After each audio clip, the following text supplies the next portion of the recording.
The cold seeped through Sophia's thin coat, a biting chill that had nothing to do with the autumn air. Her small hand was swallowed by her mother's, but there was no warmth in the grip. It was tight, desperate, the hand of someone holding on while already letting go. The building before them was a giant of grey stone and iron bars, a place that didn't have a single flower in its yard. At 6 years old, Sophia didn't understand words like orphanage, but she understood the feeling of an ending. She clung to her mother's skirt, that familiar floral fabric that always smelled of home, trying to anchor herself against the silent, pulling tide of her mother's fear. Why wouldn't Mommy look at her? Her eyes were fixed on the heavy wooden door, as if it were a monster she had to face alone.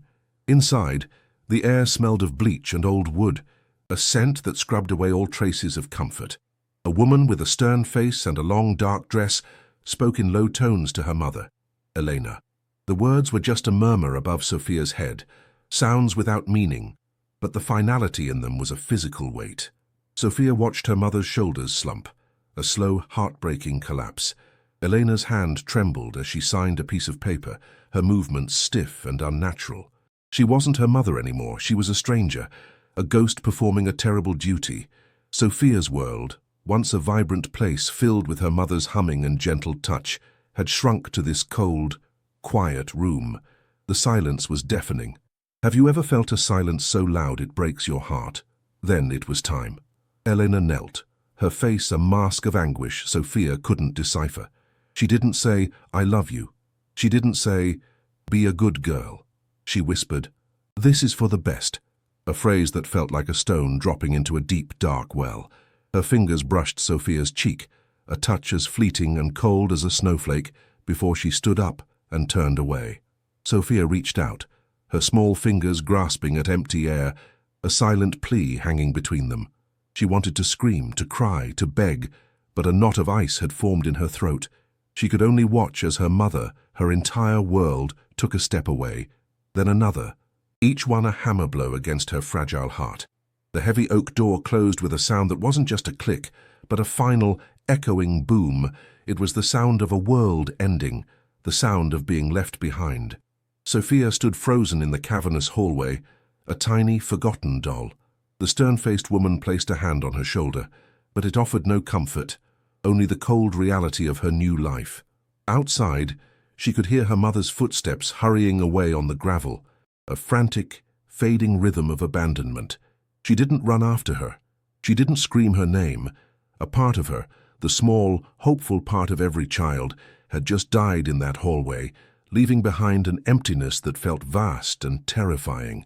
She was utterly and completely alone. The first tear finally escaped, tracing a hot path down her cold cheek. It wasn't a loud, childish cry, but a silent, wrenching sob that shook her entire small body. She wrapped her arms around herself, trying to hold together the pieces of a life that had just been shattered. She looked down the long, polished corridor, at the rows of identical doors, and understood she was no longer Sophia, her mother's little girl. She was just another number, another forgotten story in this house of lost children. All she had ever wanted was the safety of her mother's arms, the sound of her lullaby at night. Was it truly too much to ask for? The woman who walked away from the Mercy House Children's Home was not a monster. Her name was Elena, and she was only 25, a widow adrift in a sea of grief and destitution. The death of her husband had not just broken her heart, it had shattered her world, leaving her with nothing but a suffocating silence and the hollow ache of hunger. Every sunrise was a new battle she was destined to lose. She would stare at Sophia's innocent face, a perfect miniature of the man she had lost, and see not just love, but a reflection of her own profound failure. The world had become a cold, merciless place, and she felt too small, too weak to protect her own child from its sharp edges. How do you feed a soul when you can't even fill a stomach? Her decision was born in the darkest hours of the night, a toxic whisper that grew into a scream inside her mind. Sophia deserves better. This phrase became her prayer and her curse. She convinced herself that leaving her daughter was not an act of abandonment, but one of ultimate sacrifice. A real mother, she reasoned, would ensure her child had a roof over her head and food on her plate, even if it meant that roof belonged to strangers. This twisted logic was her only shield against the unbearable truth of her own helplessness. She pictured Sophia warm in a clean bed, while she herself shivered in their tiny, damp room. Was this not a mother's love?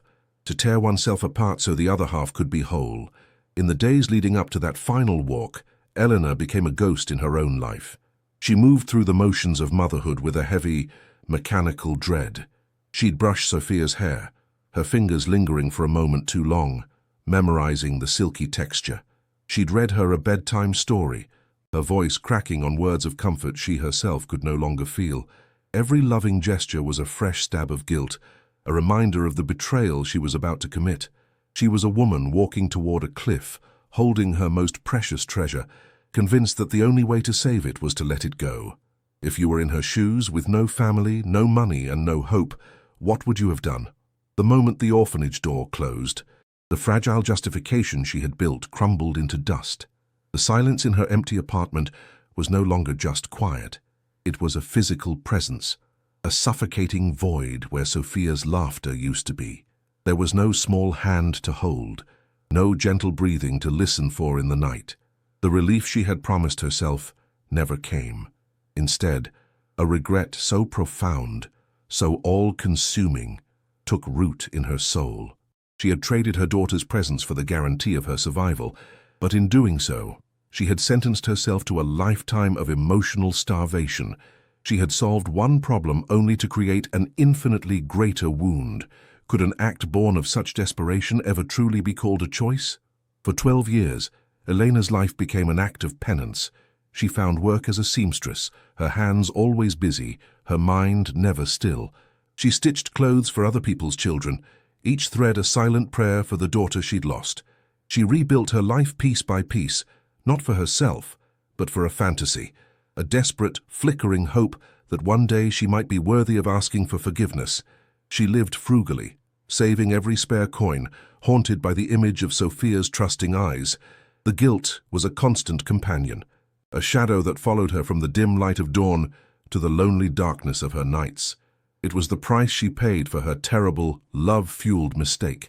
Elena's trauma was absolute helplessness, a feeling so powerful it had convinced her she was a poison to her own child. She believed that her love was not enough to protect Sophia, that her very presence was a danger. In her mind, she hadn't abandoned her daughter. She had performed a painful, necessary surgery, cutting away the diseased part, herself, to save the whole. This was the story she told herself to survive the crushing weight of her actions, but deep down, she knew. A mother's arms are meant to be a sanctuary, not a cage from which a child must be freed. She had broken the most sacred rule of nature, and now she had to live with the echo of that break for the rest of her days. The routine at Mercy House was a cold, grey machine, and Sophia was just one of its smallest cogs. Each day began with the jarring clang of a bell that sliced through her thin dreams, pulling her back into a world without colour. In the long, echoing dining hall, she ate her watery oatmeal in silence, her eyes fixed on her bowl. She learned to make herself small, to take up as little space as possible, a ghost at a table of forgotten children.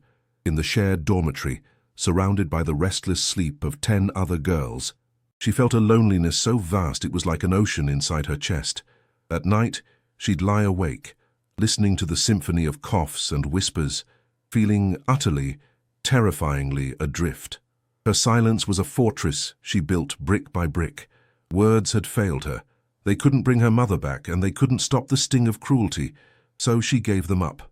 This withdrawal made her an easy target for Clara, an older girl whose own pain had curdled into malice. Clara would knock Sophia's tray from her hands or whisper venomous words just loud enough for her to hear. "No wonder your mommy left. Who would want a quiet little mouse like you?" Sophia never fought back. She simply absorbed the blows, both physical and emotional, letting them settle deep inside her. How do you defend yourself when a part of you believes you deserve the punishment? The deepest cuts came on visiting days. The first Sunday of every month was a festival of desperate hope for the other children, a day filled with frantic primping and anxious glances toward the front gate. For Sophia, it was a day of methodical hiding. She would slip away to the damp, musty basement or behind the overgrown bushes at the far end of the yard, places where the sounds of joyful reunions were muffled. From her hiding spot, she would watch fathers lift their sons onto their shoulders and mothers wrap their daughters in warm hugs. Each laugh she overheard was a fresh tear in the fabric of her heart. If you had seen her there, a small shadow watching a world she couldn't join, what would you have felt? Her only possession was a memory, and even that was starting to fade. She clung to the faint scent of her mother's floral skirt, the melody of a lullaby with forgotten words, the fleeting warmth of a hand that had let her go. She would hum the tune in a secluded corner of the yard, her back pressed against the cold brick wall. It was her only secret, her only ritual. The melody was a fragile thread connecting her to a life that felt like someone else's dream. The humming wasn't for comfort. It was an act of defiance, a quiet insistence that before she was an orphan, she was somebody. She was loved once. That had to mean something, didn't it? The physical cold of the orphanage was nothing compared to the chill of human indifference. When a fever took hold of her, she shivered for 2 days on her cot before anyone noticed. The matron, a woman with a perpetually weary face, simply handed her a bitter medicine and told her not to disturb the other girls. There was no gentle hand on her forehead, no soothing voice whispering that everything would be all right. She learned that her pain was an inconvenience, her needs a burden. She learned to swallow her tears and stifle her coughs, to suffer silently so she wouldn't be any more trouble than she already was. Could you imagine having to hide your own suffering just to feel safe? Her world became a collection of harsh textures and muted colors, the scratchy wool of her uniform, the splintered wood of the school desks, the chipped paint on the dormitory walls. She found a strange solace in these imperfections, tracing the cracks in the ceiling as if they were maps to another world. She stopped expecting softness, stopped looking for beauty. Her heart was becoming calloused, a necessary adaptation for survival. This emotional armor protected her from the daily paper cuts of neglect, but it also kept any potential warmth from ever getting in. She was surviving, but she was slowly forgetting how to feel anything other than a dull, persistent ache. Bullying was a constant, low-grade hum in the background of her life. It wasn't just Clara. Older boys would trip her in the hallway. Girls would steal the best pieces of fruit from her plate at lunch. Each act was a small reminder of her place at the bottom of this broken hierarchy. One day, a girl snatched the single, tattered book she had managed to keep, a book of fairy tales, and tore a page right down the middle. Sophia didn't cry. She just picked up the 2 ruined halves of the page and walked away. That night, she tried to tape it back together, but the princess's face was forever split in 2. It felt like a perfect metaphor for her own life. She started having nightmares, not of monsters or ghosts, but of the heavy oak door. In her dreams, she was always standing in that hallway, watching her mother walk away. Sometimes she would scream, but no sound would come out. Other times, she would run, but her feet would be stuck to the floor, heavy as lead. She would wake up with a silent gasp, her heart pounding against her ribs, the feeling of abandonment as fresh and raw as it was on that first day. The dream was a cruel echo, ensuring that the wound could never truly begin to scar over. Have you ever been haunted by a memory that feels more real than the present? Hope was a dangerous and foreign currency at Mercy House. She saw it in the eyes of the new arrivals, a fragile flame that was always, eventually, extinguished by the harsh winds of reality. She watched children get adopted, their faces alight with a joy she couldn't comprehend. Each time a child left for a new family, a wave of complicated emotion washed over her, a flicker of happiness for them, immediately drowned by the crushing weight of her own permanence. It reinforced the narrative she told herself. She was the one who was unlovable, the one who was meant to be left behind. When you're told you're worthless every day, how long does it take before you start to believe it? Years bled into one another, marked only by the changing seasons outside the grimy windows. Sophia grew taller, but she felt herself shrinking on the inside. She perfected the art of invisibility, moving through the halls like a whisper, her eyes always downcast. She learned the rhythms of the home, when to be in line, when to be quiet, when to disappear. It was a life lived in the margins, a grayscale existence devoid of affection or praise. She was a plant trying to grow in a room with no sunlight, her leaves pale, her stem bent toward a light she couldn't see but instinctively knew she needed. Her greatest fear was not of being alone, but of forgetting what it felt like not to be. The memory of her mother's touch was now so faint, it felt imagined. Was her hair really that soft? Did her laugh really sound like wind chimes? The details were slipping away, replaced by the cold, hard facts of her current reality. She was Sophia, number 73, at the Mercy House Children's Home. That was her identity now. The little girl who loved flowers and her mother's songs was a ghost, a story from another life. The emptiness inside her was no longer a wound. It had become a part of her, a hollow space where a heart was supposed to be. When Sophia was 10, a new kind of silence arrived at Mercy House.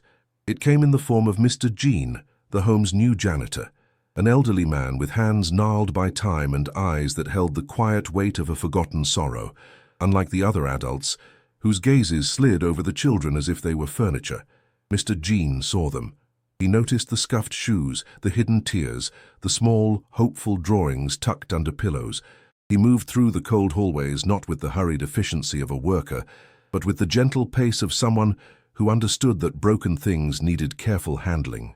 Sophia watched him from a distance, her usual fortress of invisibility, feeling strangely transparent under his kind, unassuming watch.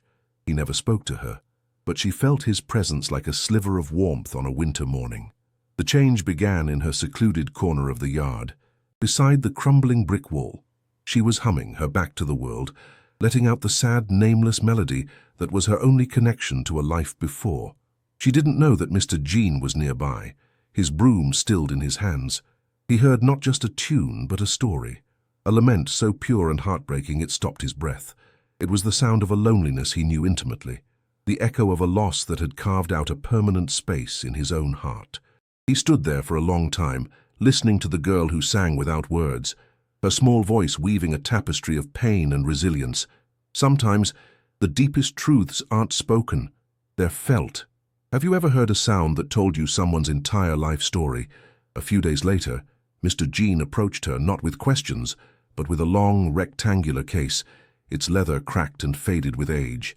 He knelt slowly, his old joints protesting, and opened it. Inside, nestled in worn red velvet sand, was an acoustic guitar, its wooden body scarred with the marks of a well-loved life. "This was my daughter's," he said, his voice soft as dust. "She loved music more than anything. I think she would want it to be played again." Sophia stared, her heart pounding. A gift. For her. Every instinct screamed at her to run, to reject the kindness before it could be taken away. When you've only ever known loss, how do you learn to accept a gift? For a week, the guitar sat untouched in the corner of the dormitory, a silent testament to her fear. Then, one afternoon, driven by a curiosity that was stronger than her caution, she traced the strings with her fingertip. Mr. Jean found her like that and, without a word, sat on the floor a few feet away. He didn't invade her space. He simply showed her where to place her fingers, how to press down just so.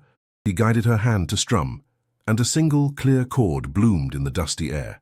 It was a C major, a sound of simple, uncomplicated resolution. For the first time in years, Sophia created something that wasn't broken.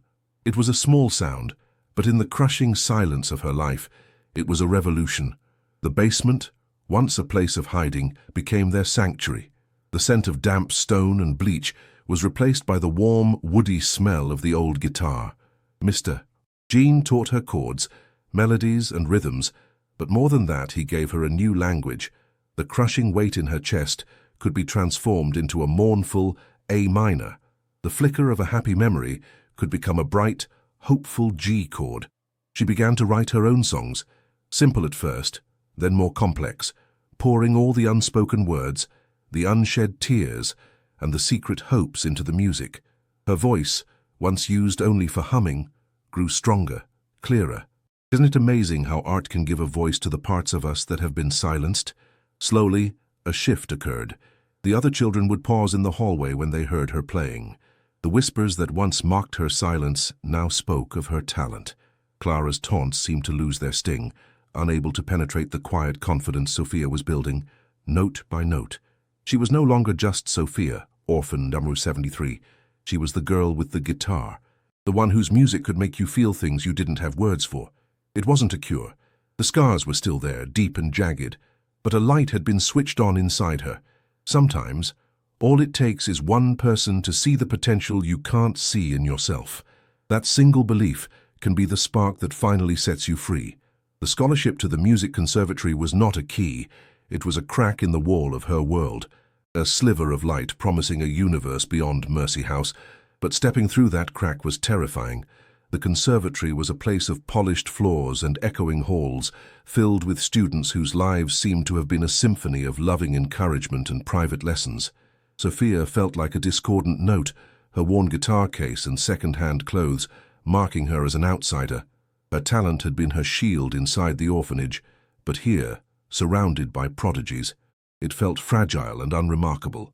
Every confident laugh in the hallway, every casual mention of a family vacation, was a reminder of the chasm between her past and their present.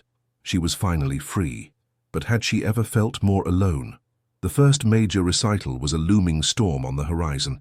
It was a chance to prove she belonged, but the pressure was suffocating. In the practice rooms, the music that had once been her refuge became a source of profound anxiety. Her fingers, once so sure on the frets, now felt clumsy and foreign. She would hear the effortless virtuosity of other students through the walls, and the old familiar whisper would return to her mind. "You don't belong here. You're just the charity case." The voice sounded a lot like Clara's, but it was coming from inside her now. It told her that her songs, born of pain and silence, were too raw, too simple for this sophisticated world. How do you fight an enemy that lives inside your own head? The breaking point came during a critique session with a renowned professor. He listened to her newest composition, a deeply personal piece about the feeling of being left behind. When she finished, the room was silent. "There is emotion, yes," he said, his words precise and clinical, "but the technique is unrefined. It's raw, almost primitive. It lacks the structure and discipline we expect here." He didn't mean to be cruel, but his words were a dagger. Primitive, unrefined. It was everything she feared. He had stripped away the meaning and seen only the flaws. The song wasn't her story anymore. It was just a technical failure. In that moment, all the progress she had made felt like a delusion. She was still just an orphan humming sad tunes in a corner. That night, she didn't go back to her small dorm room. She walked for hours, the city lights blurring through her tears. The guitar case in her hand felt impossibly heavy, a burden of expectations she could no longer carry. She found herself standing on a bridge, watching the dark water below. The thought of quitting, of just disappearing back into the quiet anonymity she knew so well, was a siren's call. It would be so easy to just stop, to let the guitar go, to let the dream die, to accept that she had aimed too high. She had survived Mercy House by being invisible. Maybe that was the only role she was ever meant to play. Have you ever been so close to giving up that the silence afterward felt like a relief? As she stood there on the edge of surrender, she thought of Mr. Jean. She remembered the look in his eyes when he first heard her sing. Not judgment, not pity, but pure, unadulterated recognition. He hadn't heard a lack of technique. He had heard a soul speaking its truth. He had given her the guitar not to win competitions or impress professors, but to save herself. To abandon the music now would be a betrayal of that gift. It would be a betrayal of the small, silent girl who had held onto a single, fading melody for years as her only proof that she existed. Was she really going to let a professor's opinion silence a voice that had survived so much worse? A new wave of emotion washed over her, not despair, but a cold, clear anger. Anger at the professor for his casual dismissal. Anger at the bullies who had tried to crush her. Anger at the world for making her feel she had to apologize for her own scars. Her pain was not primitive. It was real. Her music was not unrefined. It was her story, written in the only language she had. She had not survived 12 years of neglect to be broken by a critique. She had fought too hard to learn to speak, and she would not be silenced now. The fire she thought had been extinguished roared back to life, hotter and brighter than before. She turned away from the river, her grip on the guitar case tightening with renewed purpose. Her journey wasn't about meeting someone else's standards of perfection. It was about honoring her own story, in all its jagged, imperfect beauty. She walked back to the conservatory, not as a student seeking approval, but as an artist claiming her space. She understood now that her unique voice was not her weakness. It was her greatest strength. The world already had enough technically perfect musicians. What it needed, what she needed, was honesty. She would not change her music to fit their world. she would make them listen to hers. Back in her room, she took out the guitar. Her hands were steady now. She began to play, not the piece from the critique, but a new one, a song of defiance. The melody was fierce, the chords resolute. The lyrics spoke of falling and rising, of finding strength not in spite of the wounds but because of them. It was a song that acknowledged the darkness but refused to live in it. It was the sound of a girl choosing to fight, choosing to believe in the value of her own voice, even if no one else in the world did. She had been tested, she had faltered, but she had not broken. She would perform at the recital, not to prove the professor wrong, but to prove herself right. She would stand on that stage and sing her truth, for Mr. Jean, for the little girl in the basement, and most of all, for herself. The fear was still there, a low hum beneath the surface, but it no longer had control. She had faced the ghost of her past, the echo of her abandonment, and had chosen to keep walking forward. She had learned that the most important standing ovation you can ever receive is the one that comes from within. The decision was made. She would not just survive, she would be heard. If this story touched you, please subscribe to the channel, give it a like, and share it with someone who needs to hear that our past does not have to define our future. Your support helps us create more content like this. The stage was her sanctuary, the single spotlight, a sun she had created for herself. Sophia, now 18, was no longer the ghost of Mercy House. She stood with her guitar, not as a shield, but as an extension of her own soul. Her voice, once a timid hum against a brick wall, now soared through the small theatre, filling every corner with a story of survival.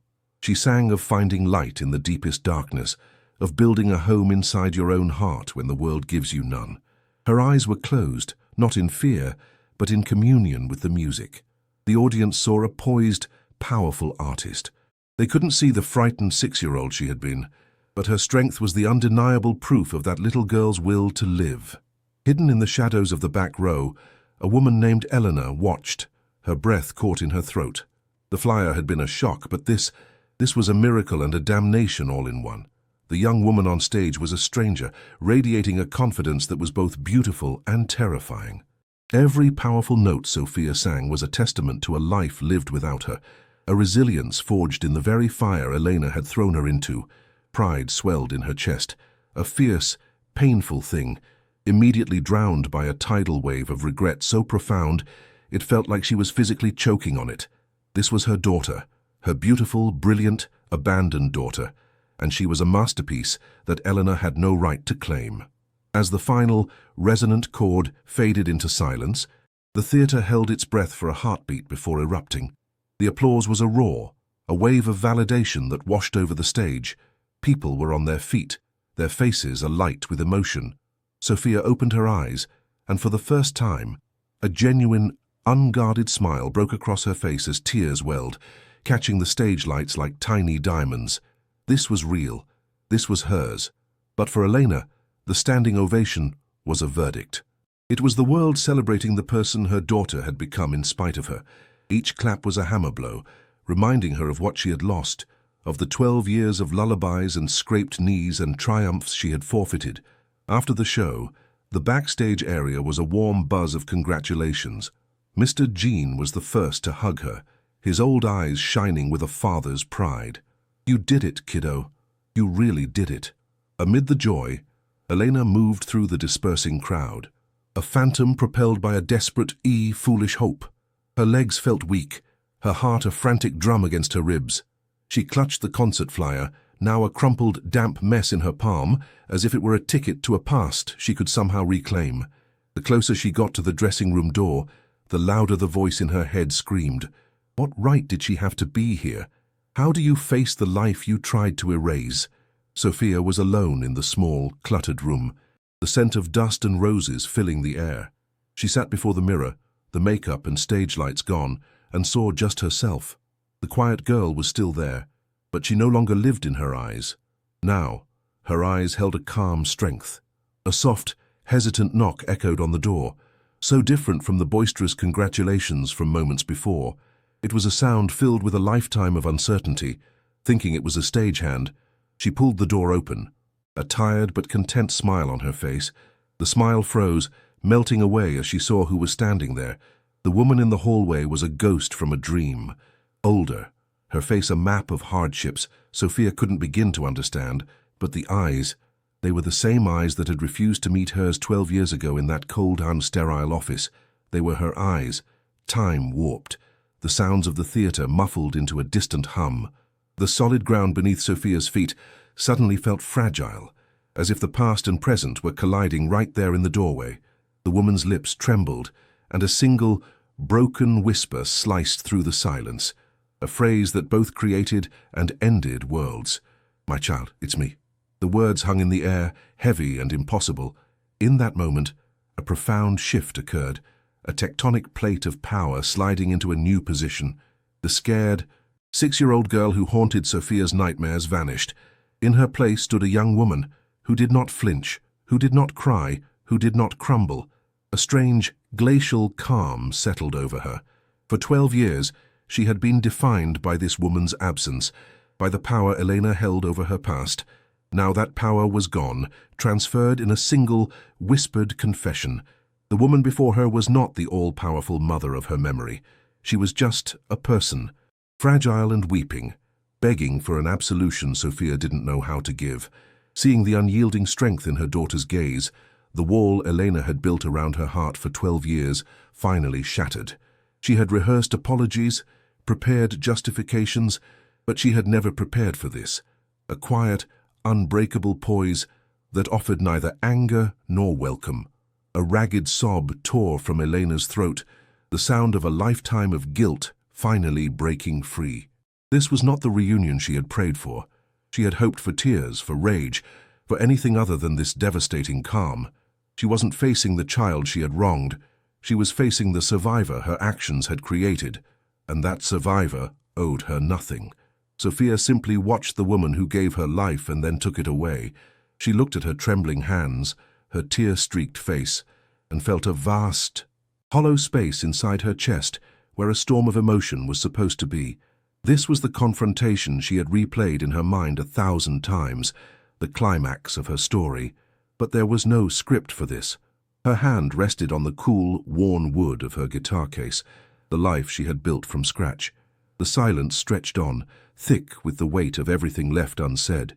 Would you forgive the person who broke your world apart, just because they came back to see how you put it back together?